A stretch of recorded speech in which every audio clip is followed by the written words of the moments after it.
स्वर्ग जा नर्क। अगर हम किसी से पूछेंगे कि आपको मरने के बाद कहाँ जाना है, स्वर्ग जा नर्क में, तो सभी ऐसा ही बोलेंगे कि मुझे तो स्वर्ग में ही जाना है। तो क्या स्वर्ग में सिर्फ वही लोग जाते हैं जिन्होंने अच्छे कर्म किए हैं, और क्या नर्क में वही लोग जाते हैं जिन्होंने बुरे कर्म किए हो? यह कहानी है एक साधु और नर्तकी की। किसी छोटे से गांव में साधु रहते थे। उस साधु का काम गांव के लोगों को उपदेश देना था। उसी गांव में एक नर्तकी रहती थी। उसका काम लोगों के सामने नाचकर गांव के लोगों का मन बहलाना था। एक दिन गांव में एक कुदरती आफत आ गई और ये साधु और नर्तकी दोनों उस कुदरती आफत में मर गए। मरने के बाद जब ये दोनों यमलोक पहुंचे हैं, तब उनके कर्मों और उनके पीछे छिपी भावनाओं के आधार पर इन दोनों को स्वर्ग जा नर्क में भेजने की बात होती है। साधु को खुद को स्वर्ग में ही आश्रय मिलेगा, इस बात का अंदाजा था। दूसरी तरफ नर्तकी के दिमाग में ऐसा कुछ भी नहीं था।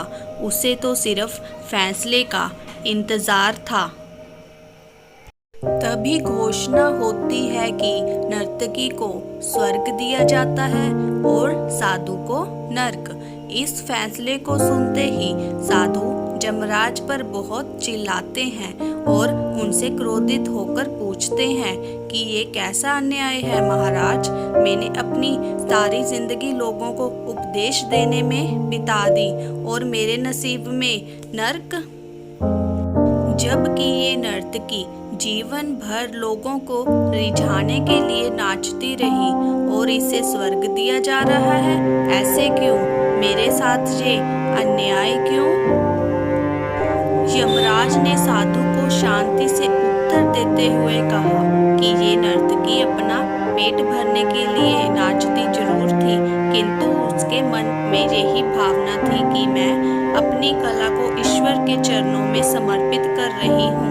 जबकि तुम लोगों को उपदेश देते हुए ये भी सोचते थे कि काश तुम्हें भी नर्तकी का नाच देखने को मिल जाए।